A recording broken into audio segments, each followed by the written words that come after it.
Em 2015, a Apple estava investindo 55 bilhões de dólares por ano na China. Toda a cadeia de suprimentos da Apple está baseada na China, ou seja, eles dependem da China. É lá que eles ganham dinheiro. Então, como exatamente a maior empresa de tecnologia do mundo ajudou o maior rival dos Estados Unidos a se tornar a superpotência tecnológica e militar que é hoje, a Apple foi capturada pelo Partido Comunista Chinês, PCC. Cerca de 90% dos iPhones são fabricados na China. A Apple sabe que a qualquer momento Xi Jinping pode acabar com a empresa. E a Apple não está autorizada a sair da China e transferir sua produção para outro lugar. Mas há uma reviravolta nessa história. A Apple sempre soube disso. Na verdade, ela é uma das maiores responsáveis por sustentar o regime comunista. Investiu centenas de bilhões de dólares no regime. Mais do que qualquer empresa já fez antes. 55 bilhões de dólares por ano desde 2015. Isso dá $500 bilhão em apenas 10 anos. Mais de 10 vezes o valor da lei dos chips do presidente Biden ou da iniciativa do presidente Trump com o Domo Dourado. Então, vamos tentar entender como a Apple chegou nessa situação. Porque em 1999, absolutamente nenhum produto da Apple era fabricado na China e a empresa não vendia nada lá. 10 anos depois, praticamente todos os seus produtos eram fabricados na China, que se tornara um dos maiores mercados da Apple. Essa mudança pode ser explicada por algo que aconteceu em 1996. A Apple estava quase falindo, com um prejuízo de 740 milhões naquele ano, o equivalente aos 1,5 bilhão em valores atuais. A empresa chegou a contratar um advogado especializado em falências porque estava há dias de não conseguir pagar suas dívidas. Parece loucura saber disso agora, vendo o sucesso da Apple, mas na época ela estava perdendo para os concorrentes no setor de computadores. Na verdade, foi nessa época que a Apple literalmente vendeu a mordida da maçã de seu logotipo. O mercado estava inundado de PCs com Windows, com componentes padronizados. E aí surgiu um novo modelo de negócios, a terceirização da fabricação eletrônica. As empresas de PC passaram a contratar outras para fabricar e montar os componentes. As mesmas terceirizadas atendiam toda a indústria, criando enormes economias de escala. Depois, essas empresas terceirizadas migraram para o exterior, onde os salários eram mais baixos. A Apple estava ficando para trás por não participar disso. Seus designs eram únicos e difíceis de reproduzir, e Steve Jobs era defensor de fabricar tudo internamente. Assim, a Apple produzia a maioria dos seus produtos, inclusive na fábrica de Fremont, Califórnia. Mas os preços da Apple saíram do controle, e a empresa sabia que precisava mudar. Em 1980, abriu sua primeira fábrica estrangeira na Irlanda. Em 1981, construiu uma fábrica em Singapura. No mesmo ano, começou a terceirizar com a SCI Systems, uma empresa americana. No entanto, não se comprometeu totalmente. Em 1991, abriu outra fábrica própria no Colorado. Isso não estava funcionando. Depois da quase falência, a empresa mudou de rumo. Steve Jobs dizia, pense diferente, mas talvez nem tanto assim. Após alguns testes no México, a Apple se mudou para a Ásia, como a maioria das empresas americanas. Mas a China ainda estava fora do radar, pois era um país comunista, pobre e subdesenvolvido. Já a Coreia do Sul estava em crescimento acelerado, mas uma empresa taiwanesa chamada Hon Hai Precision Industry, mais conhecida como Foxconn, mudaria completamente o jogo. Ela foi fundada por Terry Gou, um nome mais importante do que a maioria das pessoas imagina. Ele não apenas criou uma das maiores empresas do mundo, mas também ajudou a construir a segunda maior economia do mundo, a China. Em 1987, o governo de Taiwan suspendeu a lei marcial, permitindo que empresários voltassem a negociar com a China continental. Isso aconteceu 38 anos após a Guerra Civil Chinesa, que separou o continente comunista da ilha nacionalista de Taiwan. Ao mesmo tempo, a China começou a se abrir ao mundo com reformas de livre mercado lideradas por Deng Xiaoping. Terry Gou, ou Tio Terry, aproveitou essa oportunidade como ninguém. Nas províncias do sudeste chinês, ele construiu inúmeras fábricas da Foxconn, inclusive uma cidade inteira dentro de Shenzhen, com até 500.000 de trabalhadores. Existem muitas outras fábricas da Foxconn espalhadas pela China. Fora Deng Xiaoping, ninguém fez mais pela industrialização da China do que Tio Terry. Ele não apenas construiu uma empresa, ele acelerou a revolução industrial do país. E por trás da ascensão da Foxconn, havia uma empresa ainda maior, a Apple. Em cerca de 10 anos, a Apple passou de cliente zero para quase cliente único da Foxconn. Tudo começou no ano 2000, com a Foxconn montando modelos iMac G3. O sucesso foi tão grande que em 2003, com o iPod vendendo como nunca, a Foxconn também assumiu sua fabricação. Em 2005, veio o Mac Mini. Em 2006, os MacBooks. Mas o maior contrato veio em 2007, o lançamento do iPhone. A Foxconn apostou tudo nesse produto. Felizmente para eles, esse tudo incluía 40 andares e nenhuma lei trabalhista. A empresa construiu fábricas gigantescas para iPhones, acreditando no sucesso do aparelho, e acertou em cheio. Nos anos seguintes, o iPhone se tornaria o produto mais importante da Apple, responsável por mais da metade da receita da empresa. Hoje, a Apple é mais uma empresa de smartphones do que de computadores. E a Foxconn lucrou como nunca, conquistando quase o monopólio da montagem de iPhones. Mas algo estranho nessa história. O governo chinês ajudou muito a Foxconn. Muito mesmo. Isenção de impostos, regulamentações brandas, empréstimos baratos, terras gratuitas e até investimentos diretos. O detalhe mais alarmante.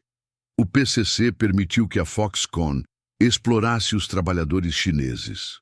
Centenas de milhares, talvez milhões de pessoas saíram do campo para trabalhar nas fábricas. Sem direitos humanos, nem leis trabalhistas, ganhando 50 centavos por hora. Eram penalizados por conversar no trabalho, faziam turnos de 12 horas todos os dias e dormiam em alojamentos precários com 8 a 12 pessoas por quarto. Quando essas histórias vieram à tona, isso assombrou a imagem da Apple. Mas voltando ao PCC, por que permitir que uma empresa de Taiwan explorasse seus cidadãos para fazer produtos para os Estados Unidos? A resposta: o PCC fez uma proposta irrecusável. E quando a Apple se tornasse totalmente dependente da China, o regime usaria uma das empresas mais inovadoras do mundo a seu favor. E funcionou. Hoje, praticamente todos os produtos da Apple têm origem na China. E com a Foxconn, a Apple não poderia ter um parceiro melhor. O modelo parecia funcionar para todos, menos para os trabalhadores. O PIB da China cresceu muito graças à Apple. A receita da Foxconn disparou. E a Apple se tornou uma das empresas mais lucrativas do mundo. Após 2010, a China deixou de ser apenas base de fabricação. Os consumidores chineses passaram a ganhar mais e a Apple começou a vender muito no país. O iPhone virou símbolo de status maior que nos Estados Unidos. Em 2015, a receita da Apple na China chegou a quase 60 bilhões, 25% de todo o seu faturamento. Em 2023, a China chegou a superar os Estados Unidos em vendas de iPhones. É seguro dizer que a Apple não seria uma empresa de 3 trilhões hoje sem a China, mas surgiram rachaduras na estratégia da Apple com o país. Reportagens denunciaram abusos de direitos humanos nas fábricas da Foxconn, trabalho infantil disfarçado de estágios, suicídios em massa, a ponto de redes serem instaladas nos prédios para impedir saltos. Há relatos de trabalho escravo de uigures em Xinjiang. A Apple respondeu com desculpas, auditorias e relatórios de responsabilidade, mas o problema persiste, porque o modelo da Foxconn depende de baixos salários, o que implica baixo bem-estar e poucos direitos. E o governo chinês apoia isso porque quer explorar a Apple. Mas o jogo virou em 2013, quando Xi Jinping chegou ao poder. Um dia após sua posse, a mídia estatal começou a atacar a Apple, dizendo que oferecia garantias piores na China do que em outros países, o que era falso. O problema eram lojas falsas vendendo produtos. A Apple corrigiu a informação, mas foi ainda mais atacada. Tim Cook se curvou, pediu desculpas e criou uma política de garantia melhor na China do que nos Estados Unidos. Mas isso era só o começo. Em 2014, pelo menos 30 empresas estrangeiras foram alvo de investigações antitrust. A Qualcomm pagou multa de 1 bilhão e foi forçada a abrir joint ventures na China, o que levou à perda de propriedade intelectual. Outras empresas, como Google e Facebook, já estavam proibidas na China. A Apple quis evitar o mesmo destino e criou o Grupo dos Oito, uma equipe interna dedicada à China e ao PCC. A estratégia era ajudar a China a atingir seus próprios objetivos. E foi o que fizeram. A Apple iniciou uma das maiores transferências de conhecimento e capacidade fabril da história moderna. Em 2015, investia 55 bilhões de dólares por ano na China. Para comparar, a lei dos chips nos Estados Unidos soma 280 bilhões de dólares em 10 anos, 28 bilhões por ano. O plano Marshall pós-guerra foi de 32 bilhões de dólares por ano em valores atuais, ou seja, a Apple investiu muito mais. Parte desse investimento foi em educação. A Apple treinou cerca de 28 milhões de chineses, incluindo milhares de engenheiros. Esses engenheiros chineses levaram seu conhecimento para universidades e empresas locais. A Apple também ajudou a construir toda a cadeia de suprimentos chinesa. Hoje, praticamente todos os fornecedores da Apple operam na China. Isso é parte do que se chama cadeia vermelha, sob controle do PCC. É o maior motivo pelo qual a Apple não consegue sair da China. Essa transferência de conhecimento foi crucial para o crescimento econômico e militar da China. Como disse Alexander Hamilton, a prosperidade da indústria está ligada à riqueza, independência e segurança nacional. E isso vale para armas também. O conhecimento usado para fazer iPhones pode ser aplicado na fabricação de mísseis, tanques e drones. Em 2015, Xi Jinping lançou o Made in China 2025 para tornar a China uma potência industrial. E 10 anos depois, a Apple ajudou bastante nisso. Como os comunistas dizem, os capitalistas nos venderão a corda com a qual os enforcaremos. Desde então, a Apple continuou cedendo. Em 2017, removeu todos os apps de VPN da App Store na China, ajudando o PCC a reforçar o grande firewall.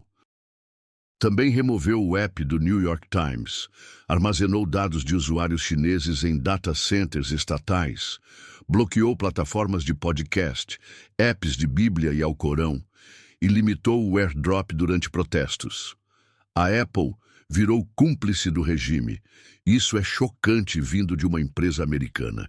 E a situação piora com a tensão EU-China, principalmente em relação a Taiwan. Se houver guerra, a Apple pode quebrar. A empresa também depende da TSMC em Taiwan para seus chips. A Apple quer mudar a produção para a Índia e Vietnã e já começou a expandir por lá, mas montar iPhones nesses países é só a ponta do iceberg, a parte mais fácil. A cadeia de suprimentos e o know-how ainda estão na China, e o regime chinês está dificultando a saída da Apple, atrasando ou sabotando o envio de equipamentos. Além disso, a Apple treinou milhões de trabalhadores na China, que não vão se mudar. e há risco real de roubo de propriedade intelectual, o que já aconteceu em alguns casos. Embora a Apple tenha anunciado um investimento de 500 bilhões de dólares nos Estados Unidos nos próximos 4 anos, isso é basicamente marketing. Eles planejam criar apenas 20 mil empregos. Fica claro, a Apple não está saindo da China. E o tio Terry, bem, esse está rindo por último. Se você curtiu esse vídeo, não esquece de deixar o like e se inscrever no canal. Isso ajuda muito e garante que você não perca os próximos conteúdos.